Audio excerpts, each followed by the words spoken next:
Hey,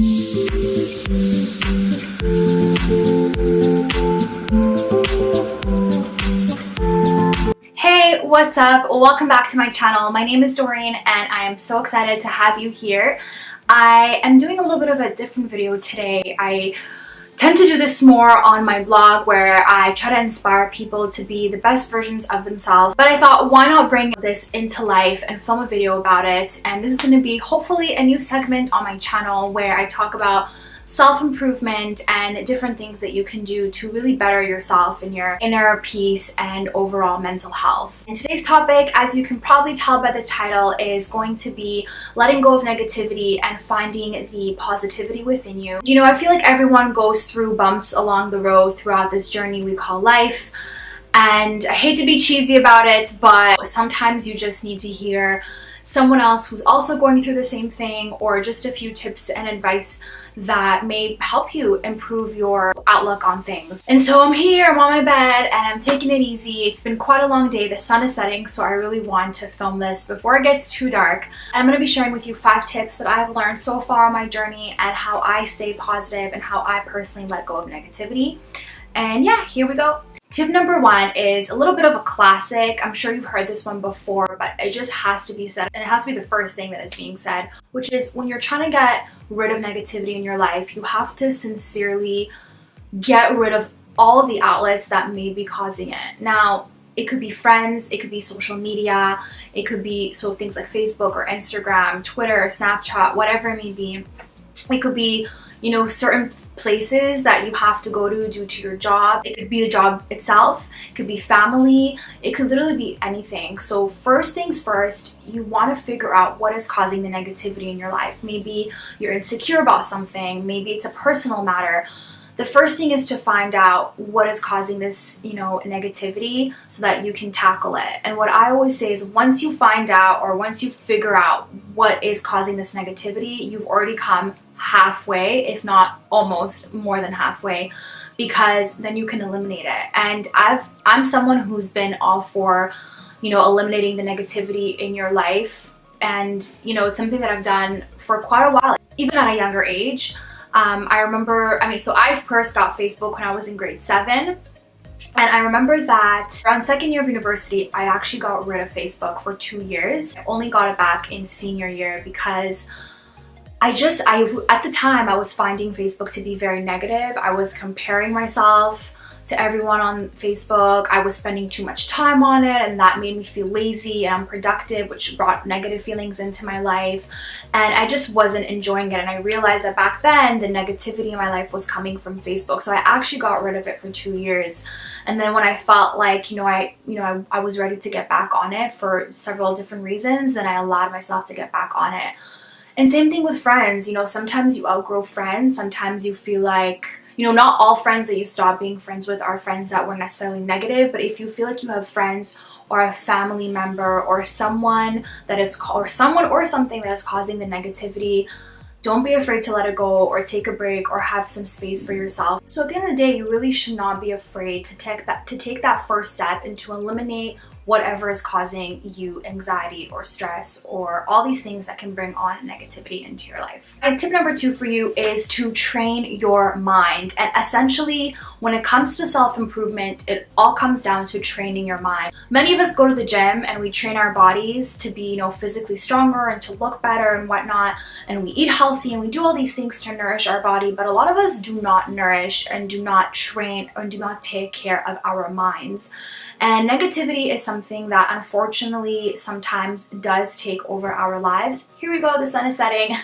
But you know what? At the end of the day, you have to train your mind. So what do I really mean when I say this? Whatever negative thought you have, no matter about what it's regarding, first of all, acknowledge it. I'm not the type to give advice on, oh, you know, just let it go, forget it, put on some music and try to distract yourself. I think it's incredibly dangerous when people suppress their feelings and try to avoid them, because at the end of the day, it's just gonna come right back and bite you in the ass, excuse my language, or, you know, come to haunt you later on down that road. I think it's very important to acknowledge how you're feeling, the negative thoughts, the negative emotions, whatever is taking over you.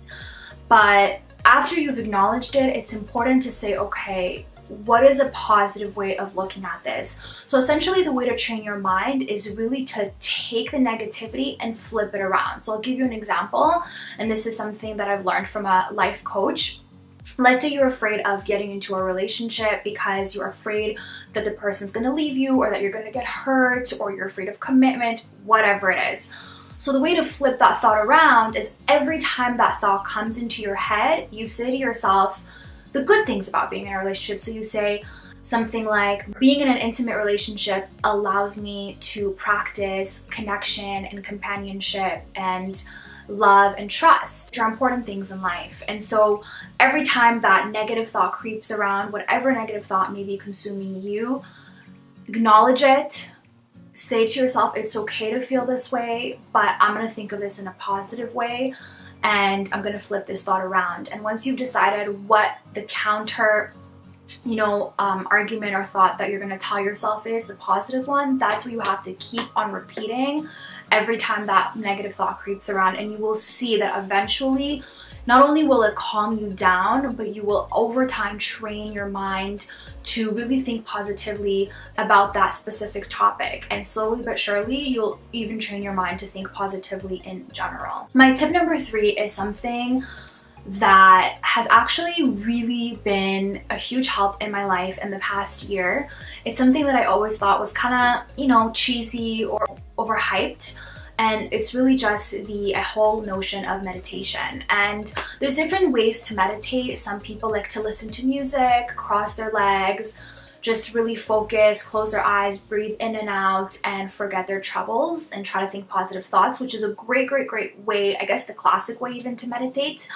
Some people go to yoga. I actually love yoga as well. But something that I've found that is kind of unique, and not unique, but I guess was unique to me because it was a new way for me to meditate, and that's kind of what's made a huge difference in my life, is actually tuning in to podcasts from several different life coaches and really learning from everything that they have to offer. And a life coach, depending on what department they're helping you with, can help you with a lot of things, but they can also really help you with eliminating negativity and just having a way better, stronger outlook on life. And that's kind of what I've been doing. And the amazing thing is with podcasts is that it's free, and if you have the podcast app, you can tune into any life coach that you personally like, and they make a huge difference in the way that you look at things and think of things. And I personally like to do this before I go to bed, kind of ending my day on a more positive note. And so what I do is I'll close my eyes, I'll download the episode, but then I'll turn off the data so that nothing is distracting me and I can just listen to the episode without getting any messages or notifications. And I'll literally just listen to the episode, sometimes if it's short, even a few times before bed, if it's long, just once. And I really take in everything that this life coach has to say, and I try to relate it into my life, and I try to really learn from it. So in other words, I don't just let it slide by while I'm trying to fall asleep. I really tune in and kind of meditate with this session or whatever session I'm listening to. And my personal favorite life coach, and she has great podcasts, her name is Christine, and I will link her podcast down below for anyone that may be interested. And she talks about, all sorts of things that are just really important, like self-improvement and relationships and overcoming fear and letting go of the past and things that are just, I think anyone can essentially benefit from. And so I think that's, a pretty cool way to meditate. If you're someone who's not into podcasts, you can of course listen to music or read a book, a self-improvement book, but don't forget the you time, because the you time can be you watching a TV show, Netflix, and really relaxing. But when I say you time in this particular example, I mean don't forget to literally disconnect from whatever's going on around you, disconnect from the world, and tune into something that can help you improve who you are and your character and your thoughts and your feelings. Because throughout this whole entire life journey, you will meet a lot of people, you will befriend a lot of people, you will fall in love. There's going to be a lot of things that happen to you. People will walk in and people will walk out of your life, whether by choice or not. But the one person that you are going to walk this whole entire journey with from day one till your death is you, and so you have to be very happy, or you should be, or you know, it'd be nice if you could be incredibly happy and content and positive with yourself. Tip number 4 is something that is really important. I've been trying to practice for a really long time, and it's actually been very, very helpful, which is, you know, really picturing. So when a negative thought creeps into your mind, or negative feelings or emotions, again, it's an exercise that you do for your mind, and you really speak to yourself and you say, okay, what is the worst possible outcome that can happen from whatever it is that I'm worried about, or whatever it is that I'm feeling negative about? What is the worst possible thing? And when you picture it, it really helps you realize that it's not so bad. It's not as bad as you think. So, you know, just as an example, let's say you're not doing well in school and it's really stressing you out and you're really upset about it, and then you say to yourself, okay, well, what's the worst possible scenario? I'll drop out. I would have wasted the money that I put into tuition. And then you say to yourself, well, and then the second part of the exercise is, you know, thinking about the positive things about that. So, or thinking of it in a positive way. So money comes and goes, forget the tuition. And then the whole idea of me being, you know, a high school dropout or a university dropout or whatever it is from this specific example, maybe I'll find my own way into life, in the sense that I'll have my own business, or I'll start working for someone else. Basically, you think about the worst possible scenario, and then you realize that it's really not that bad. And that's kind of a really important exercise to practice when negative thoughts creep into your mind. Last but not least is my 5th tip on how to stay positive and let go of negativity, and that is giving yourself a damn break. You know, as millennials, or even as anyone living in this day and age, we have become such a competitive, crazy society where everyone feels like if they don't make it, if they don't try hard enough, if they don't kill themselves over trying to be successful, then they are failures, or they're not going to be happy, or they're not going to be rich enough. There's so much stress surrounding this whole phenomena of having to make it. I feel like in this day and age, there's a lot of competition, and people feel very overwhelmed with anything that they're trying to accomplish, because life is just tough sometimes, and when competition is heightened, it's even more difficult.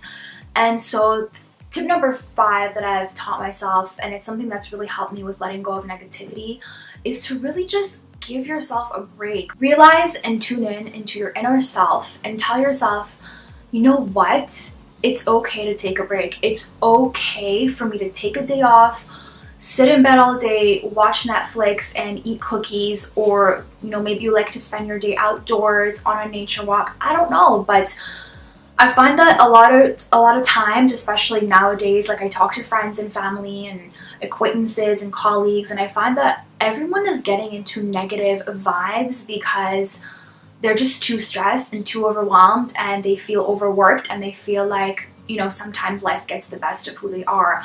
And a lot of times it's because they don't give themselves a time out.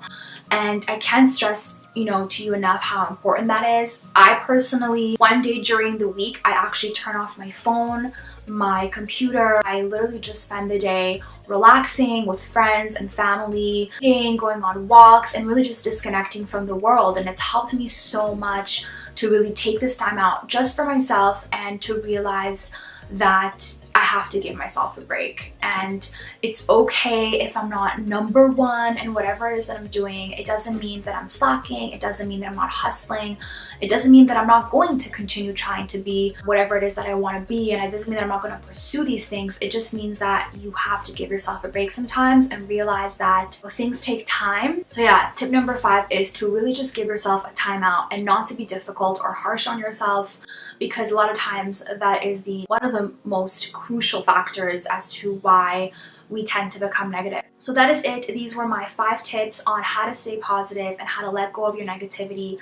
And I just want to say that, you know, of course, you want to surround yourself with good people, good friends, family members, maybe it's your dog, it doesn't matter, maybe it's things that make you happy and positive. You want to be around people that believe in you and cherish you and take care of you. If you're around negative people, then you shouldn't be surprised why you yourself are negative. So that's something that's also important.